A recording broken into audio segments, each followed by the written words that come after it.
Good evening. Are you able to hear me? Yes. Oh, good. You can hear myself. It's important that you hear me. Welcome to our District 1 Talk with Ty listening sessions with the City Manager. I'm Carla Banks. I'm Communications Manager for the City of Greensboro. I hear myself now. Can you hear me? Yeah. Okay. Welcome to our District 1 Talk with Ty City Manager listening sessions. I'm Carla Banks, Communications and Marketing Director for the City of Greensboro. We appreciate you being here this evening, and we look forward to hearing from you in a positive, productive dialogue with our City Manager. We do not want you to feel in any way uncomfortable if folks start to be disrespectful or disruptive. So we will have them leave if that's what starts to happen, but we do want to hear what everyone has to say. So let's go in the spirit of positivity and productivity. We are streaming on YouTube through our Greensboro Television Network channel, so if you have somebody you want to text and tell them, they can tune in to the City of Greensboro YouTube channel. They can chat with us, and we'll make sure that if they have questions or comments, we will make them part of our conversation. If you have more than one question, since we have several people, if you wouldn't mind picking one question that you want to address here, if we have time, we will loop around again and let you ask another question. And if we don't get to everyone's questions, then please feel free to email those, and we will get the information to you via email. With that said, I am going to turn it over now to City Manager Taiwo Jaiyeoba to introduce our council person for District 1. All right, thank you, Carla. I appreciate that. Good evening, everyone. Good evening. So I'm not going to say anything until Councilwoman Sharon Hightower gets to welcome and say something, and then I'll start. So over to you, ma'am. Good evening, everyone. It's great to see everybody. Thank you for coming out. Welcome to District 1. Thank you so much. Do I really need this? Welcome to District 1. Tonight we are at Warnersville Recreation Center. Been around for many years, does a lot of good things in the community, but you are here tonight to have your say with our city manager. He listened to you and you listened to him as we talk about things in District 1 that we've done well and things that we need to do better. So I appreciate you all coming out and being involved, and your input is very valuable, and I respect that, and hope that this dialogue continues and that we get great things happening in District 1. So, Mr. City Manager, thank you for taking your time out tonight to listen to the residents of District 1. Thank you. I appreciate it. So, thank you, Councilwoman Hightower. And I have to say that she's a passionate advocate for this district. Can't say that for every district rep, but I really do appreciate the relationship we have. We actually just got off a meeting around 5 o'clock this afternoon, although I had to step out quickly, but I'm glad to be here. So I've been here for almost 11 months, so I would say thank you for welcoming me to the City of Greensboro as a city manager. And I know that the honeymoon period went so quickly, it was like in a matter of weeks, but that's to be expected. So much has happened before my time, and so little has happened within the time that I've been here. It takes years to get transformational things happen. But I'm listening, I'm understanding what the challenges are. So when I first got here, I started with 2 listening sessions for every council district. But I think for this fall, I wanted to visit each council district again and get to just hear, but also share with you some of the things that we've done. So I know you have a lot to say, but I've taken the liberty tonight to identify what I feel could be key topics that may be top of mind to all of you. I put some the last 4 in terms of transit director search. Remember that when I came, I said I would like us to create a Department of Public Transit so that transit becomes a very important part of what we do and talk about as a city. I'm going to share some. So that process is ongoing. We don't have a person in place yet, but hopefully in the new year, early in the year, we will. If you have questions about that, I'll be happy to take them. We have some public safety data that I'll share with you about what crime hotspots and what we're doing with regards to crime prevention. And then I'll share some economic development, workforce growth and development activities with you as well. So let's start with public safety. Everything you see in red in this map shows areas where crime is high in our city. So what you see, obviously, if it's yellow, it means not a whole lot is going on. There are some, but maybe not as much. If it's in blue, it means, yes, it's happening. But if it's in red, it means that that's pretty key. Now, this is GPD's district. It doesn't match council districts. So this is GP District 1, District 2, District 3, District 4. GPD as in Greensboro Police Department. So GPD's Districts 1 and 2 follow council's Districts 1 and 2. Sorry, actually I'm wrong. It is District 1 for GPD and this is District 4. So GPD's District 1 and 4 follow Districts 1, Council Districts 1 and Council District 2. So and as you can see, the concentration of the hotspots are in East Greensboro. So while that is the case, if I were to show you the 2021 hotspot map, these red dots will likely be here, which shows that crime is dynamic. Sometimes it moves because the people commit them also move. Sometimes it moves because there are new opportunities somewhere and the people go there to commit a crime. If we come back in 2023 and we do a good job, we might actually see the absence of red dots. It's possible. But overall, frankly speaking, crime has gone down statistically in the city over the last 5 years. You see everything that you see here is trending down. So in 2017, while we had about 446, in 2022, it's roughly about 422. And so it means that between last year, 2021, and 22, this is as at November 1st of 22, that number has gone down. Almost in every statistical category, you could see that the numbers actually are trending down. Now, if you live in East Greensboro, you say that there's no way that's true. But the reason is because of this. And so how we get that to be reflective, not just citywide, but also in East Greensboro is very important. I do have East Greensboro statistics, and frankly speaking, they are all down, with the exception of aggravated assault, which has gone up by about 110% in East Greensboro. So that's definitely something that we need to work on.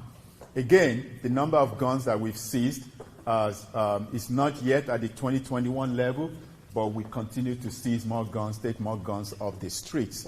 It's more than what we did in 2020. It's more than what we did even 5 years ago in 2017. So as we seize guns, crime also will go down.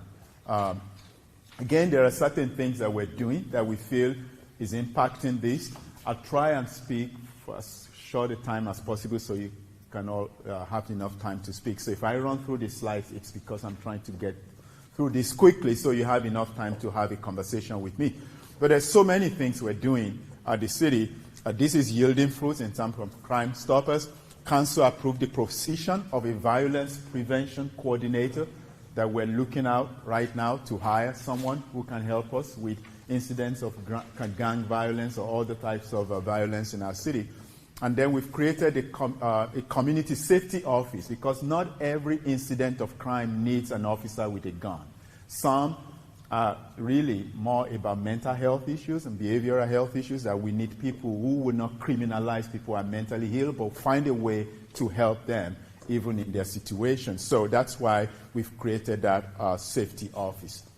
So that's that with GPD. Again, when you're asking questions, I can always go back to the specific slides. So please give me a few minutes to run through this. Then last year, just like Council, actually I should say this year, just like Council adopted a budget to include a violence prevention coordinator, Council also adopted $1 million that will go towards this project that we call Gateway Corridors. If I were to put on this map, on this slide, the map of Greensboro, there's so many corridors that lead into our downtown. A lot of those corridors go through East Greensboro, and they're challenging corridors. Some of those corridors, there's not enough. Even if there are street lights there, they're out. So you don't even see what's going on. They're dark. Some of those corridors, you may have transit services on there, but there are no bus shelters, just a bus sign on a stick. Some of those corridors don't have sidewalks. So people's ability to be able to walk is very minimal, therefore increasing pedestrian fatalities. And so this $1 million is a drop in the bucket to address some of those challenges, but it's a start. It's a seed money. And so we've identified multiple corridors in the city and where we can actually achieve some of these opportunities to help small businesses that are many on Randuman Road, for example, to really be able to address some of those. Randuman Road is one of those corridors. Now there are other corridors like Freeman Mill, like East Washington, that we're also going to spend some money on. But because I am in your district today, Randuman Road is one of those corridors that lend itself to huge improvements. We can spend $1 million on Randuman Road and you will still not notice it because it's just a whole lot of things that should have been done a long time ago that just were never done. $1 million will not address those today, but it's a start, it's a seed. And so there are things that we can do that we believe can help build on some of the work that we're currently doing, whether with GPD or fire, or to create some hubs that can really help to make this corridor more attractive and more vibrant. We've got a lot of transportation projects going on right now on this corridor, and I will not go through all of them, but there some of them are visible, some are not so visible. The idea behind this corridor money is to actually make them more visible and tangible. If we do this, can we have a health clinic, for example? If we do this, can we have a proper bank or some type of grocery store that will help us to really bring amenities close enough to people who live in this? So we have not started spending that money. We are at the point right now where we're looking to get a consultant that could help us really put some meat around the bones and ideas, and we will probably lean on our council members to help us identify someone in the community who can really walk, who lives in the community, who knows the community, who can really help us identify what are the key areas where we can really help implement some projects. And we will hire that person. Probably start as a part-time employee of the city, but they are more of a community person that we feel our council members can help us identify. So hopefully stay tuned. In the next few weeks, we'll be having some announcement in that regards. And it's also very important that as we do this, we bring on a minority business to actually support whatever consultant that we choose that can really help us identify and speak to people, talk to stakeholders, what that looks like for our corridor. I don't live on Randuman Road. A number of us don't, but we all do business there. We all drive through it. At least once a week I pass through Randuman Road. And I'm sure that a number of us do the same. So it benefits all of us if that corridor is safe, if it's vibrant, if it's thriving, if it comes alive. That's very important to every single one of us. I was sharing with Councilwoman Haita briefly this afternoon that everything we see right now in the city points towards growth coming towards East Greensboro. Because everywhere else, maybe with the exception of District 5, is pretty much built out. District 3, District 4 is built out. District 5 still has some land. But for the most part, developers are coming this side of town to build. And how do we make sure that as they do, we minimize gentrification, we mitigate displacement, and we make sure that we protect both our seniors and young people and small businesses that are on these corridors. So again, you've heard of all these big-time employers, but you may not know of some of these small ones, like Impact Data, that can employ a lot of our young people, people who live in District 1. So these are District 1 specific areas where we believe that as we have some retail studies, allows us to capture what the needs are. And so when we're talking to employers or people are bringing in new businesses, we can show them where the opportunities are. So that when people have jobs and more productive lifestyle, crime also goes down significantly. Not only that, if you bring jobs closer to where people live, you reduce the burden of expenses also on them. So while this shows what's happening citywide in terms of where different businesses are, you see Toyota over there. This is East Greensboro. This is District 1. You see Publix out there. You see Sunlight. You see Fresh Market and all of that. What it doesn't show is this, is that this is all District 1, where we have active building permits being pulled for commercial and residential purposes. Now, the number of permits here is not just for East Greensboro, it's citywide, but you can see a lot of activities that are actually in East Greensboro. So that's why sometimes you're driving on a corridor, you see this big warehouse building popping up, and you don't know who is responsible for that. We do have a dashboard where anyone can go to and really be able to have access to what type of development is being built in a particular area, what type of permit it is. So this is for District 1, and if you go on the city's website and you actually even just type find building permits, it can pull this up for you to be able to identify what. So activities are happening here that are not just the big businesses, but they are also some of the small businesses and small residential developments. And we do have some capital improvements program opportunities too. All of these yellow things here points to different things. They could be community projects, parks and recreation. They could be projects underground. So you may not see them up, but pipelines are being put underground to move sewer and water and all of those things. So there are things going on. I do get it that you see some spaces here and there, but this is, I believe this is up to 2032 in terms of our capital improvements program. A capital improvements program needs more money in it in order for us to be able to do more. And so as you advocate more with your council member, and they share that with us, future budgets will reflect where we can invest more in terms of capital improvements. So I wanted to show you this, and I think you have this sheet of paper in front of you. This is what it looks like citywide in terms of parks and recreation, but this is what it looks like when it comes to District 1 specific.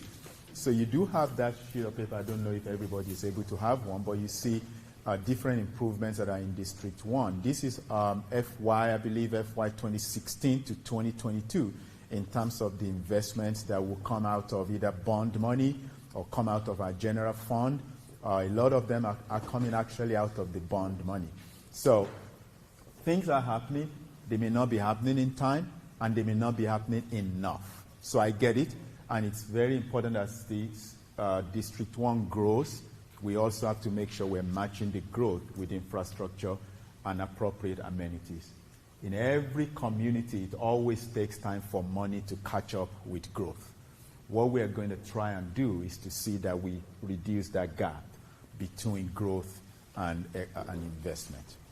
So that's really what I wanted to quickly run through with you. I know that that's a lot to digest, but I can definitely make sure that we have access to this information. And we also have a lot of other things on our table here tonight that you can pick up afterward that really speak to some of this. But I'd be happy to make this presentation available to you so you can, if you have questions tonight and time doesn't allow us to get your questions, I definitely will be happy to respond via email or a phone call to explain this further. So I'll stop there. If there are questions or if there are comments, I'll be happy to take them. Banks will facilitate that. But when you get to the mic, if you don't mind just telling us who you are, that will really help us. It will help me to at least be able to connect with you by referring to your name. Yes, so we do have a mic here. This mic over yes. here, so that way the folks who are online will also be able to hear as well. But I will also say that if you don't want to stand up while speaking, please. It's no problem. I'm good. I'm good. Well, how about that? Is this thing working? Nope. Yes, it does. No, It ain't working. yeah, it sounded like It's work. Is it on now? it. Try it. Okay. Y'all can hear me. I can't hear myself. I don't know if that. It's working. It's working. Scout King. One of them. Okay. Okay. I guess. Okay. You think? Okay. That's good. We can't That's hear. good. My questions. Well, first of all, my name is Michael Henson. I live in District 1 and I'm president of Title I Association. My question to you, I just need a better explanation of what the, I believe you said the violence coordinator. Yes. Can you explain that to me a little bit? So and what are the qualifications for it? Oh, that's, I don't have the job description with me. But Okay. what we're looking for is not necessarily a police officer, but a community person or somebody who has law enforcement background, but is more connected to the community. So that will be someone who meets with community leaders, who meet with elected officials to understand some of the challenges that we may be facing in community. Every district is unique. Crime may be all over, but there are different types of crimes, as you know. so I was sharing here, there are different types. We need someone who will come on board and really talk to different people in the community about what exactly is the situation. It may not be the same type of crime in District 1 as it is in District 3. And so advise me as city manager, and obviously advise council as to what are those solutions that are specifically tailored to a particular neighborhood or district that we need to start addressing, rather than just come up with some general solutions. Okay. The person will also come up with some models. There are some models that have worked all over the country that brings crime down, or at least that will prevent it from happening. So this person will be the anchor. This person will not sit in GPD's office. They will sit in the community safety office. So that way they're not necessarily a police officer, so to speak, but a community safety officer. So you say do not have to have law enforcement? No, they should have a law enforcement background, but they don't have to be police officers. Okay. Yes. Second question, I'm going to sit down, is community person. You said something about that. I need a better explanation on that one, too. This is the one where I said the gateway corridors. So this is a very interesting one. When I was in Charlotte, we came up with this same program. In Charlotte, it was called Corridors of Opportunities. They put a whole lot more money into that program. It was $22 million they put into it for 6 corridors. So what we did not want to do was to identify a staff person from a particular department. Because once you do, you create a bias. So there were multiple departments that were involved in the work: planning, economic development, housing, transportation. So we wanted to have somebody who had none of those biases. So we hired someone from the community, a community person, an activist, someone who is known, who come to your shop or come to the school and is known. So we hired that person part-time, worked about 30 hours a week. The city paid for them. And that way, they are not planners, they are not engineers, they are not economic development person, they are simply a community advocate for what is best for the community. Now, they will work with the planning department, they will work with the economic development department, they will work with the city, but they are someone who will advocate for what they believe is best for the $1 million to be spent towards in a particular community. Okay. So it could be someone here. I don't know. It may not be. But we will lean on the council member Aita and council member Wells to actually help us when we start developing what that job description looks like for this person. I don't want to be the one to identify that person. I think it's best for them to be able to help us. So talk to have the you community to identify implemented this yet, or is this just a proposal? We're just starting. You what? Pardon me? We're just starting. Okay. Yes. Where do you apply? I think you should talk to April when you're done. Yeah, ain't no problem. Yes, so Okay. April is working with me and she's developing the description for that position. Okay. So I would say that best case scenario, we start looking in January for somebody. Worst case scenario will be in February. I don't want this to take too long because I want to be able to show council by the time we get to the next budget that we've started using the money they gave us in June. Okay. Before asking for another one. Cool. Thank you for answering my questions, and congratulations. Glad you're here.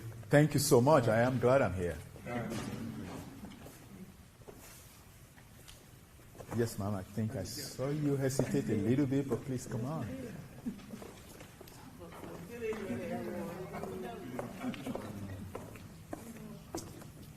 As the city manager, Yes. Sorry, what's your name, Lower ma'am? that. You got it? as the city manager, and I'm a community representative.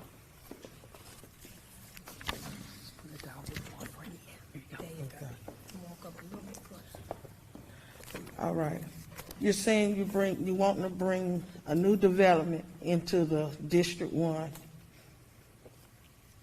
and you want to bring business that's going to employment the community and bring down the crime. Well, I say we start by like tonight, you listening, you asking questions, and it starts with us.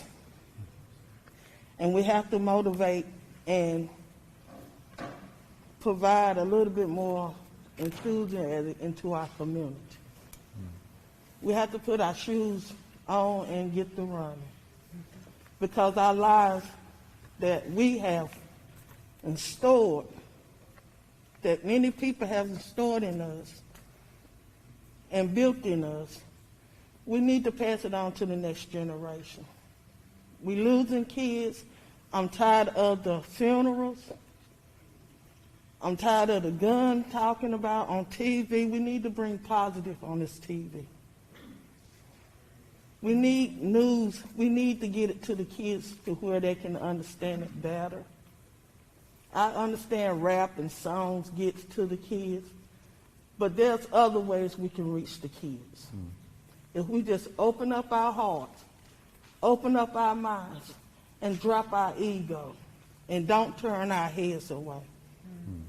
Look at these kids in the face. Look at them, because they hurt. We was one of them kids. That's what motivated us to be in the opportunity of jobs that we are in. So I'm asking y'all to please if you're going to do this, let's do this. Don't just talk about it and not be about it. Because like you said, things have been going on way too young, way too many years. Business on Random Road has gone down. And we do need to beautify that area and around the area of Greensboro.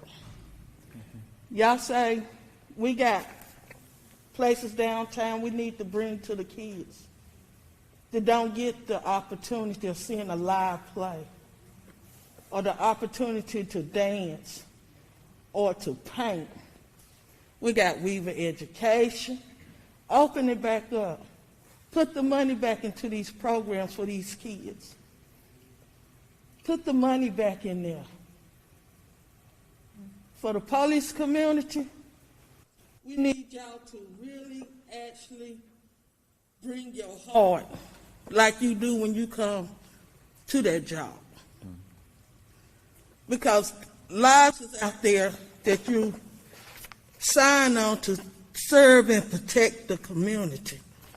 And you want the trust of the community. Sometimes we have to go back through the training, pick up the pen and go back to the table. If there was something we will experience that week, address it. Because there's lives at stake. And mentally, people go through things. Children, suicidal.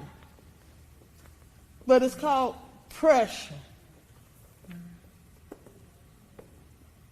Pressure we putting on the kids, but it's good pressure.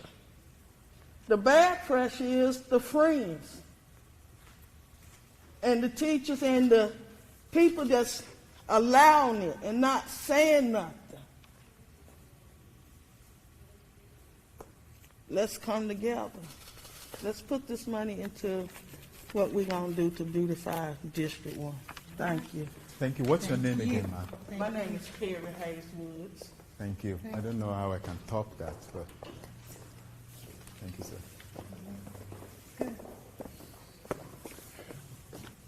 I got to look in the eyes. I'm going to start the ball rolling.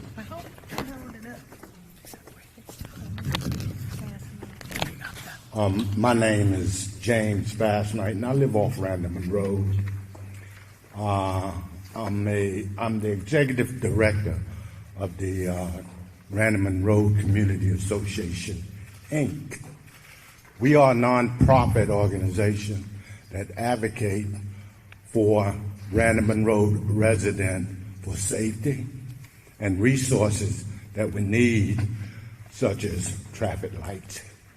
Working with our city council woman. We haven't been doing that since the pandemic, but I have here a community plan that we sat down and we wrote it, we developed this plan, and we introduced it to District 2, not District 2, actually GPD, Community Connectors. And we don't have a government agency outlet or someone to promote us, but we are strong community advocates, and they're going to talk some too. I'm not going to do all the talking, I hope. But I do have here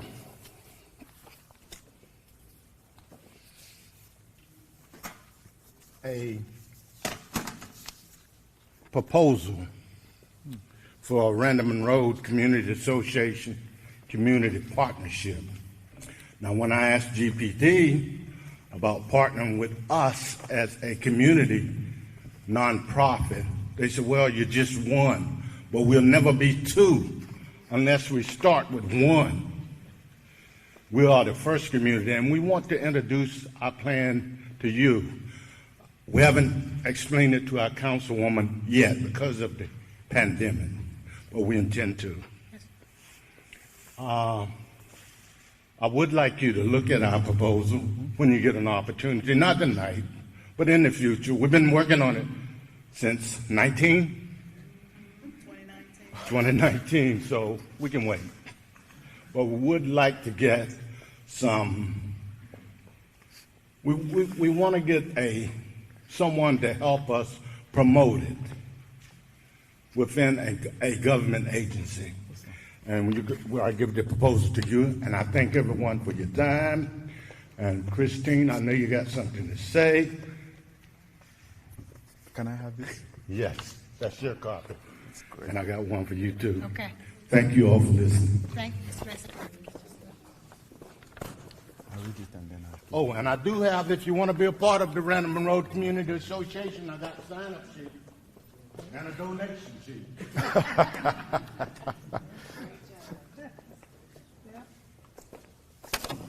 Good evening, everyone, and to our city manager. Thank you for this meeting. Thank you, ma'am. It's well needed. Thank you, our city councilman, Ms. Sharon Hightower. My concern, I am a part of Random Road Association Community Watch. I am the president of Oak Grove Community Watch, Urban Street. We right off of Random Road. My concern is we have been asking for lights to update Random Road. Street lights? Street lights. Street lights, okay. Street lights and traffic lights. And traffic lights, okay. Yeah. All right. This been going on for some years. Okay. And we keep getting us promised they don't have any money. But yet and still, they haven't fixed Random Road Carter up. Now they have fixed Summit Avenue. They just finished Summit Avenue. They put a Carter all the way down Summit Avenue until you get to the stoplights. Then you can turn. Part of Yanceyville Street is the same way. Why can't we get something done on Random Road? We have to go to other parts of the city sometime to get things that we need, because we don't want to go in these stores, especially with the parking lots looking, they are filthy. We are tired of y'all keep promising us you're going to fix it, but it never gets done. This is our concern. Like I said, this is our community. And we are concerned about our community and where we stay in our safety. So we would appreciate it. We thank you for what you have done, Ms. Hightower. We thank you for what you have done to help us. But like the lady said, we need to come together, and these promises y'all keep making, we want them promises fulfilled. That's all we asking. You know, like I said, just don't keep putting us off. And I've been a part of Random Road. I stay on Urban Street for 44 years. And I joined the Random Road Business Association because I was asked to. And we used to meet at Stephanie's with the business owners on Random Road. We had good success, you know, but that sort of fell apart. So we came together as 5 communities to come together to develop Random Road Community Association. We still talk about the same thing, so this has been over 15 years. So it's been a long time, but I just thank you. I really do thank you for having this meeting, and we're looking forward that you have more meetings, because you need to come out and hear the people's complaints. Just go for all the departments of the city. And then you need to have somebody working on the weekend with code enforcement, because a lot of this stuff go on after 5 o'clock on Fridays. And we have to deal with these issues, you know. So, you know, like I said, we just need the support and come together and make this a better city. Thank you.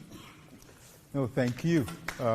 Really appreciate you saying that. So I'll tell you that I don't also want to be coming every year and be making promises because after a while I lose credibility and you won't even show up for these meetings. So I talked about the corridors of opportunities in Charlotte and how $22 million was raised. So $11 million of that was swallowed by a portion of West Charlotte on Beresford Road, which was just because it had been ignored for so many years. So when the $22 million came in the bucket, we just took that $11 million and spread it on 3 intersections. One to support a bank. There was a native son that was trying to bring a Chase Bank into West Charlotte, but was short of $5 million. So what we did then was to take $5 million out of that 22 to provide it to him to be able to make it happen. So when he did, Chase Bank came there.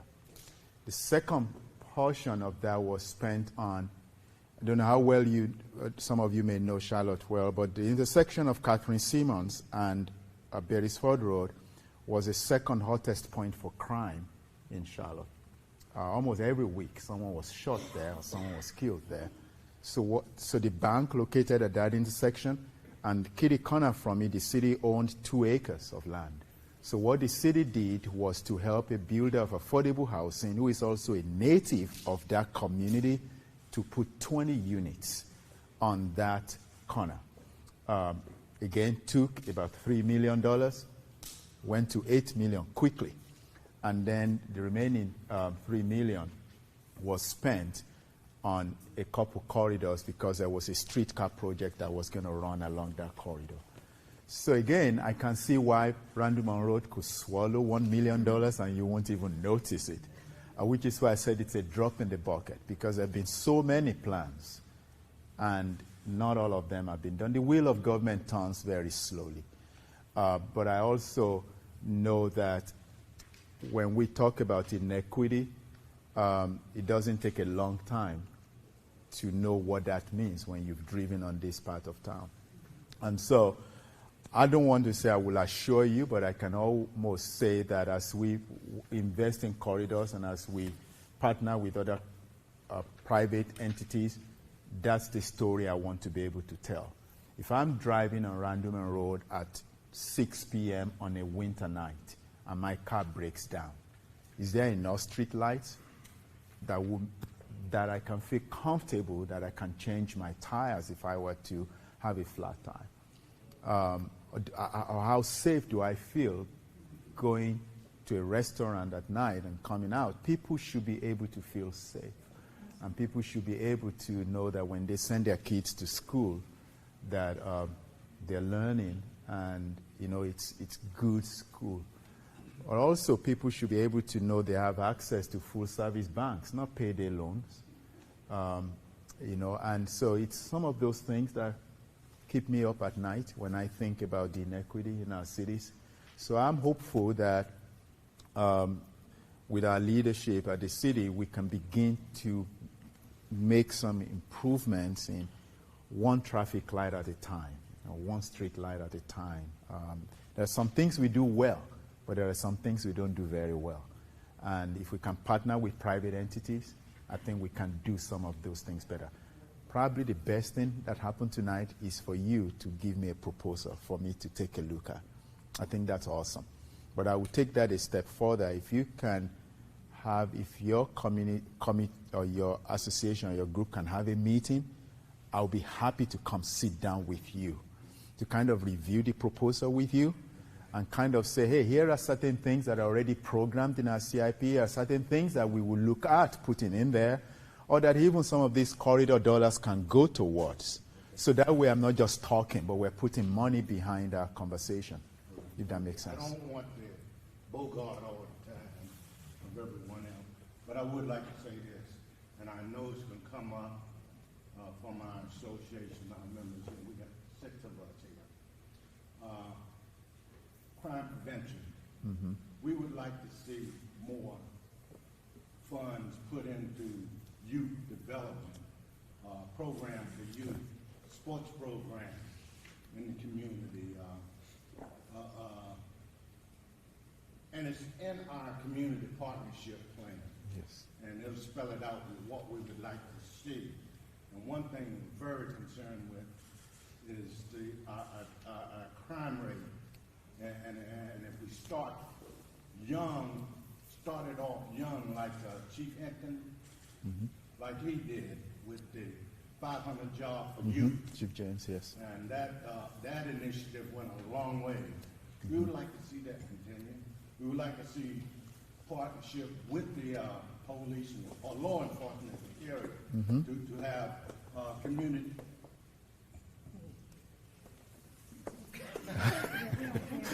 We on camera, right? On camera. Okay. Well, we'll talk to the camera. But we would like to see more youth programs in our community. And we would like to partner with law enforcement, city agencies, and have community tournaments. We're not going to charge to do the work. We're going to volunteer. But I think Mr. Hinton will be good for that. For that new position. Wait until he knows how much they pay for that position. Okay. Well, I'm not going to speak for him. We volunteer for our work. We work for nothing.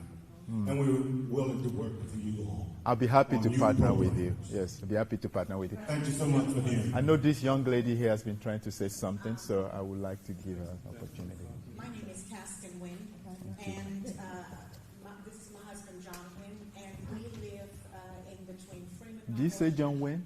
John Wynn. Okay, Wynn. Okay. I think we spoke before.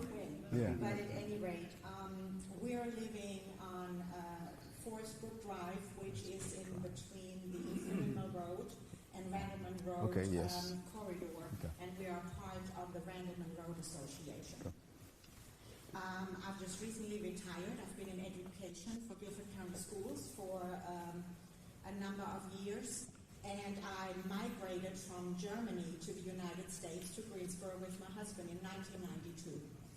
And the reason for me to give you this prelude is when my husband was born and raised in Greensboro, in this area, when we came back, we probably could have moved anywhere throughout the city, but both of us chose to come back, what he considered, after both of us worked for the Department of Defense, that we come back home because it was in his heart to see the fruition and make the community a better place. When I first visited Greensboro in 1982, there was a Kmart on Randleman Road. You had a Harris Teeter. So since 1992, my observation has been that this area in particular has been neglected, greatly neglected. Businesses have moved on. Crime wave is going up and down. This area is saturated with pawn shops and dollar stores, which is really not productive. You have wonderful neighborhood schools like Faust Elementary and Wiley Elementary.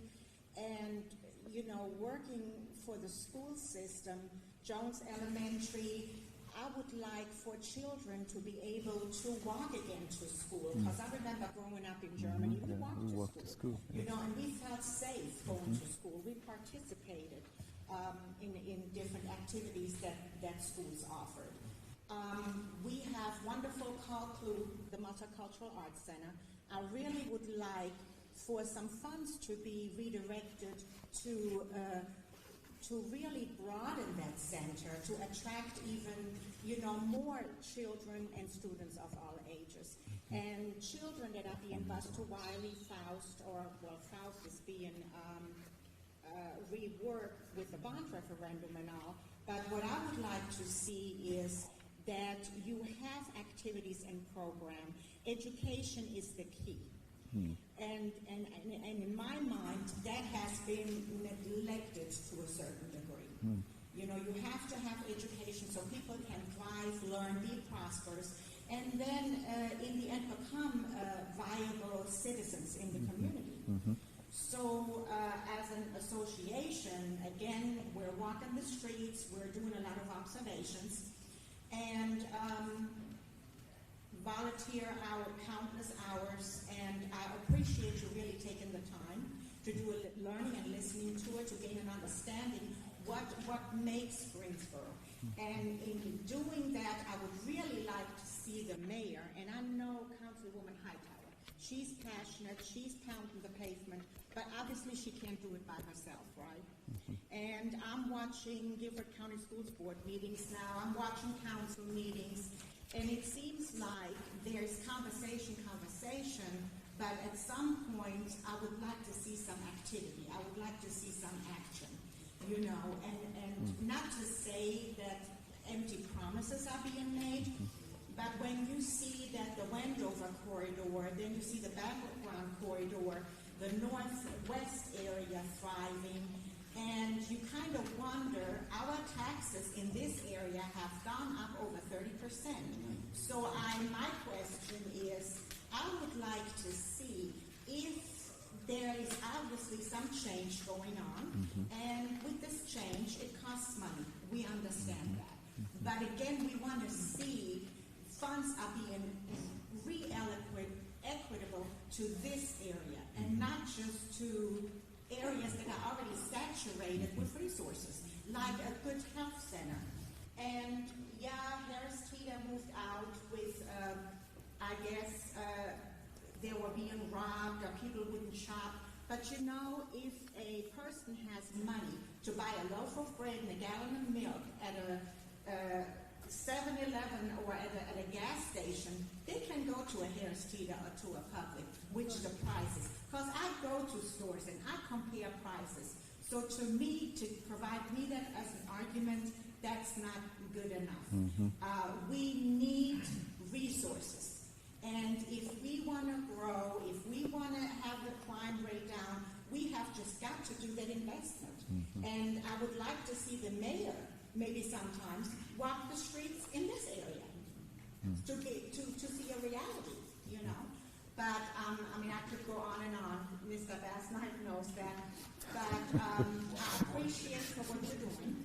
Thank you. And let's just get some action. Action. Actually, could I get you all to come back to this mic, because we can't pick you up on the camera as clearly. Oh.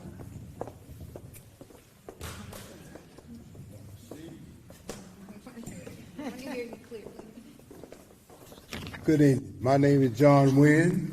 I'm also a member of the Ramsey Road Association. My passion is children. I belong to a lot of mentor organizations in this city. The main problem I see that we don't include the children. Where are the children at tonight? Is one here? That's the problem. They ask, they say, Mr. Wynn, you talk a good game, but you ain't doing nothing. You bring them here and you see what we're doing. That's how you got the kids involved in what's going on.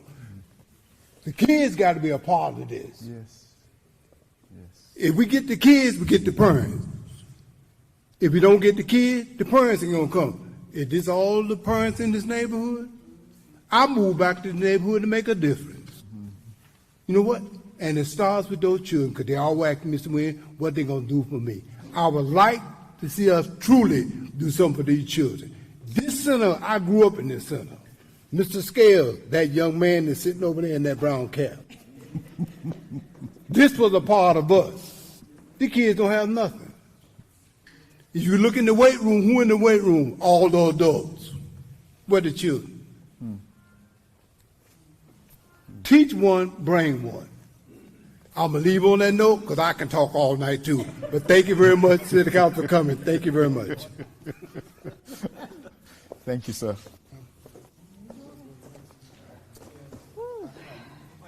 Good afternoon, everyone. I'm not going to exclude anyone because all of us are important. And thank you so much for coming out. I'm Christine Lord Marshall, and I have lived in this community for 38 years, and I have raised 3 successful children, college educated. And we need to include our young people, most definitely, because they're going to do the work long after we're gone or when we can't come to a meeting. Now that it's getting cold, I've looked at the city council meetings and whatnot, and this last battle about the homelessness. Okay. Homeless people are walking the streets, yes, indeed, in our district. How do we help them? Now, all this money for the Regency Hotel, that's on the other side. What are we going to do about District 1, our homeless families? Because if you look around, all of us are one paycheck away from being homeless. Okay? So therefore, we need resources in District 1. So can you kind of refresh us about, are any of those makeshift houses going to be placed in District 1? Where are they going to be? And what can we do to help? Okay. Okay? Good question. So the pallet shelters, council, we propose to council that we like to do 20 to 40 of them if we had 1 acre lot to do that. But when the Department of Insurance got back to us, part of the requirement is that they have to be spaced 20 feet apart. So we can only do up to 30. But because we also want to do them in addition to people who live in their vehicles. Believe me, there are people who live and sleep in their vehicles because it's their best way to get to jobs the following day. So we wanted to combine everything on a city-owned property. People who live in their vehicles and also the pallet shelters. But one thing that was also important to me personally is that when you do that, you have to be mindful of where you locate it to. You have to locate it close enough to services, social services that people can have access to. But I'm also mindful of what I've been hearing from Districts 1 and 2 since I got here. That if we were to put that in East Greensboro, I'm likely going to be hearing from people that once again, you're concentrating these types of uses in East Greensboro. So I wanted us to see if there are other parts of the city where we could also have that. Not neglecting Districts 1 or 2, but maybe we start it somewhere else that's not necessarily District 1 or 2. Because when you look at the population of our homeless people, it's mostly minorities too who are homeless. But we also wanted to make sure that we're not perpetuating the same thing we've been hearing over and over. When you want apartments, you go to District 1 or 2. When you want low-income housing, you go to District 1 or 2. And so, not that pallet shelters are bad. They're only going to be there for 180 days temporarily. But I didn't want to have to make it that story again. So we have another district that was open for that. Now, that's not the end of the story. The city has properties all over the city. We have in District 1, we have in District 2. If Councilwoman Haita comes to me tomorrow and say, hey, listen, my constituents want me to have 60 pallet shelters in District 1. If she says that, then we'll have that conversation. But right now, that's not the conversation we're having. But one thing we want to make sure is that regardless of where we have it, regardless of where homeless neighbors or friends or residents live in our city, we want them to have access to that location. So transit is able to get there. The city owns that property. We're going to provide safety and security. I'm trying not to give the address out because they're vulnerable residents. I want to be very careful that people don't go there and, put their lives even, in danger.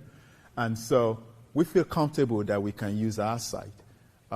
It's passed fire approval, it's passed permitting, but we also think if we're going to start it, it doesn't have to be District 1 or District 2. It can start in another district. And if we, at some point in the future we have the opportunity here, we will. Having said that, the funds that were one of council's priorities to provide assistance to homeless residents. that assistance doesn't have to be limited to pilot shelters. It could be supporting Salvation Army. It could be supporting the Servant Center. It could be different ways. Now we have limited funding. I would love to be able to do this all the time. So if I'm aware of other opportunities in District 1 where we can provide support to homeless people, it doesn't have to come out of American Rescue Plan funds. We will have to find a way to support that. So you bring up a very good point. It also came up in my last conversation in District 2, as a matter of fact, that why is it not here?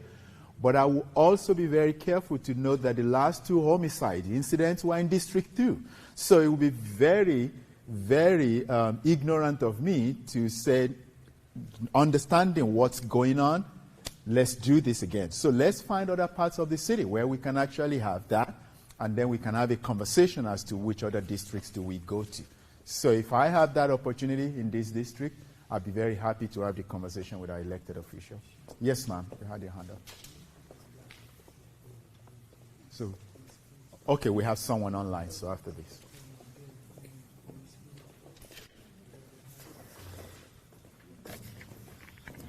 Good evening. Good evening. My name is Valeria Pritchett. I live on West Whittington Street, and I want to take this opportunity to thank you for giving us the opportunity to voice the concerns about our city and our community. I have 2 concerns. About 2 years ago, we were told that when they completed the streetscape from the Coliseum going into Jamestown, they would start to complete the beautification and completion of Gate City, going from Coliseum East. And that hasn't occurred. And I would like to know when we would be scheduled to have that completion done. Another concern is on West Whittington Street, from Gate City, there is a shortcut for people that are going to work. They will take a shortcut going to work and returning from work, going over to Eugene down Whittington Street. We have had traffic enforcement come. They have put monitors on the telephone poles. They have come and reported to us that they have recorded as much as 65 miles an hour going through that street. My husband has purchased signs that we have in the street, children play here. Please slow down. This is a walking community. People walk to catch the bus. Children walk to go to school. They will come in the street, and the people will pass you on the left-hand side when you're turning into your driveway. It is extremely dangerous. And we have asked for support from the police officers if they would just come and increase the monitoring, and maybe this would improve the situation, but it has not occurred consistently. Thank you. So I'd like to talk to you after we're done to get the specific location. So we might have to talk to, maybe it's not the police, but it's the Department of Transportation. We have to talk to about what we can do. Because it's not the only street that we're having issues with regards to speeding. There are quite a few of them. So that's a consistent theme that we're hearing. So we will do that. And with regards to East Gate City. Yes. So if you go from, I think it's if you go from the Coliseum to Eugene. It's Vans from Van. I think This is the Coliseum. Because, yes, from on the other side of the Coliseum, you see a lot of things that happen there. But once you go from the Coliseum past UNCG, past Eugene, going all the way east on Gate City, it's so different. There's some uses you will not see there. It's not very walkable. We have potholes. Yes. We have weeds growing through the street. Yes. And it's just. So I understand that, and I think that A&T, is it UNCG? it's UNCG. I know, it's UNCG and A&T. Second phase of the streetscape Okay. is UNCG. Yeah. It's from Yes. UNCG to all the way to. All the way. Because I do know that, is it Oliver Thomas? That department. Yes, Andrew Kago has been telling us. So we're working on getting together at some point in the next few weeks to discuss that. I don't think it's a project yet. It's really trying to figure out, we know what it is. It's figuring out how do we pay for it to get it done. So I do know that we have a meeting coming up, or we've reached out to a couple of our staff. So yes, we're mindful of that, ma'am. Thank you. Thank you, ma'am. There's a question online. I failed to acknowledge that we've got some of our staff here today. We have Ms. April Albridge in here. We have Ms. Latoya Cesar Crawford there. And of course, you know, our wonderful Parks and Rec and Community Relations staff that are here to support us tonight, as well as our officers too. Please. Yes, so this question is online. District 1 parks need maintenance and repair, but last council meeting, money was moved from Parks and Recreation maintenance budget for Lake Brant patrol boats. Why was that? What was moved? Money for the Lake Brant patrol boats. Oh, money was moved from District 1 to... Well, they're saying District 1 parks need maintenance and repair, but at the last council meeting, money was moved from Parks and Recreation maintenance budget for Lake Brant patrol boats. Why was that? I don't recall that. I don't recall that. I know we talked about the skylights. We talked about ARP dollars, but I'll have to take a look at that. So if we know the name of the person and contact information, we'll get back to that. But that speaks to a larger issue, though. And that issue is that sometimes money has been allocated to projects in District 1 that somehow was removed to go somewhere else at some point. I've been here for less than a year, but I have heard that it's happened before. So I'm not sure that that's what it's referred to, but that speaks to a larger issue of promises made, promises kept. If we allocate something to a district and it's in a Parks and Rec bucket, we keep it there. While I do understand that if you allocate money in 2017 and you allocate $1 million in 2017, if it has not been spent by 2022, that $1 million all of a sudden becomes $6 million. But regardless of what has happened, the project should still be implemented, however it is. So I'll take a look into that, and we also want to make sure that when council has allocated funds for a particular project, we have a responsibility as city administrators to keep that integrity of what council has voted on and to implement it, unless council changes their mind. But we have a responsibility to make sure we carry it from adoption to implementation. So I just say that generally. Any other question? Any comment? I know that you sacrifice your dinner to be here, or some are just going to go for dinner, but if we have one or two more, I'll be happy to. Hey, how you doing? My name is James Griffin, member of the Warnersville community. The first, can that work? Take it out of there, it's not working. Okay, can y'all hear me now? Yes. All right, James Griffin, Warnersville community, the first heritage community in the city of Greensboro and maybe the state of North Carolina. First of all, we've had a long working relationship with the city. We want to thank you guys for doing all the things that you do for us, and we'd like to continue that relationship. And even with the expansion of the Random Road Association, we'd like to be a part of that too, so we can have a better coalition. But I want to talk about the Innovation District, which is coming up as part of the city, and we're very proud of that. And just found out the other day that the grocery store that was coming may not be coming because they may have pulled out. Not sure if you guys know about that, Lydell. Okay. Okay. So maybe we talk about that. I've heard the same rumor. Time. You heard the same rumor? It's just a rumor. Okay. At least as of tonight. Okay.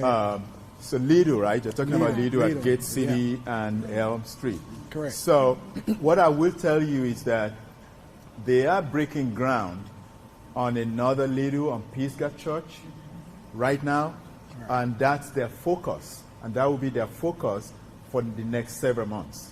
Okay. But in the last few weeks, I signed some documentation about this very project. Okay. In terms of how their delivery trucks will come in and out of the site. So as far as I know, they are moving forward. Well, we're good. The reason nothing has happened is two reasons nothing has happened so far is the focus on Pisgah Church, on the one they're building there, which will be their second one in the city. But the second part of it also is that they have to do environmental work on that site because it's what we call brownfield. And it could take 15 to 18 months to clean that site up because of different environmental issues. But I will tell you that I spoke to the North Carolina lead a few weeks ago. Yes, it's still the plan to have that in place as at 7:15 p.m. on November 21. All right, well, I take that back, but again, I just want to bring it up. No, I had that last week too. And thank the city for everything that you've done and what you will continue to do for the Warnersville community. And thank Sharon for all of her hard work. And that's it. Thank you, sir. Thank you, sir. Okay, any other comment? Anything else? Yes, ma'am, you have something you want to say? If you're going to bring products and programs, bring them. I don't want something just pop up and then leave. That's the problem. Popping up and leave. And then you promise and you take back. That's like you giving to these kids and you taking back from them. And that's what we have neglected. Give and take it back. We have to stop. Thank you. I've had a lot tonight. But one thing that I've also had clearly is that we need to be more intentional with our investments in our young people. So at the back there, you have Ms. Latoya Cesar Crawford, who used to be a principal with Guilford County Schools, but she now works for the city as intergovernmental relations manager. And she and Ms. Banks here, and our assistant city manager for community services, Ms. McCrae Nash, are working on a youth summit for sometime next year. Because when I went to Guilford County Schools earlier this year, and I asked the kids, how many of you want to stay in Greensboro when you're done? Only one person? Or was it zero? It was zero number of kids who told me they wanted to stay here. That's depressing. But the fact of the matter is that I also have a young child who goes to UNCG. When I asked her if she wants to stay here when she's done with college, she said, right now it's not looking that way. I said, why? She said, it's your job to make sure I stay here when I'm done with college. She's right. But it's our job together. I think our young people want to be here. We just have to make sure we provide the option for them, the opportunity. We have to give them the first right of refusal. We have to give them the opportunities. There are 4 cities they typically will leave Greensboro to go to: Washington, D.C., Raleigh, Charlotte, or Atlanta. We can do better than all of those 4 cities because we have the colleges, we have all these job opportunities. But more importantly, though, is our young black kids. How we can make sure that we get them engaged in jobs earlier in the process by creating internship opportunities. The Chiefs 500 jobs is a great way to start doing that. But I also believe we can do more. So if we have a youth summit, I want to hear directly from them. What are the things that we as a city can do to engage you and to keep you here? It can't just be jobs that they do over the summer period. It's got to be something more than that. So what are those things? I'd like to know. Last week I met with our superintendent for GCS, and I said to her, I'd like you and I to have a joint town hall in 2023 to speak to young people, to speak to, just students and really kind of get a sense of what they want in their city. And I'm willing to commit to that. I know it's something that we all are passionate about as parents, but kids are also desiring to live in a city that really wants them and a place where they can find something to do. Are we that city? I like to think we are, but we've got to give them more opportunities. So we're thinking about it the same way you are, and hopefully sometime in 2023 you'll be hearing from us what we're going to do about that. So once again, thank you very much for coming tonight. Councilman Haita, I don't know if you have any parting words to share with your constituents. No, I think they gave it to you. Sure. We just need to do as like they said. We put our money where our mouth is. And I think that's a critical component of all of this. Thank They you. heard a lot of promises for a long amount of time. Yeah. We need to deliver. Thank you. Thank you, Councilwoman. I appreciate that. Thank you to all of you. We'll be back again. If you want to join the future, I don't know what's wrong with this mic. Hold on. Put it back in the Now it's working.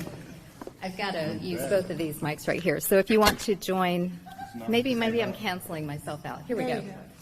If you want to join the next Talk with Ty, even though it's not in your district, it will be Monday, November 28th at 6 p.m. at Leonard Recreation Center on Ballinger Road. And the final Talk with Ty is Wednesday, November 30th at Kathleen Clay Edwards Library at 6 p.m. You can re-watch tonight's meeting and all the previous district meetings on YouTube, City of Greensboro YouTube, and you'll see Ty's face. It'll say Talk with Ty, so feel free to go through and watch all the previous episodes, including tonight. Thank you. And do stop by the information table. Yes. All of that is for your benefit.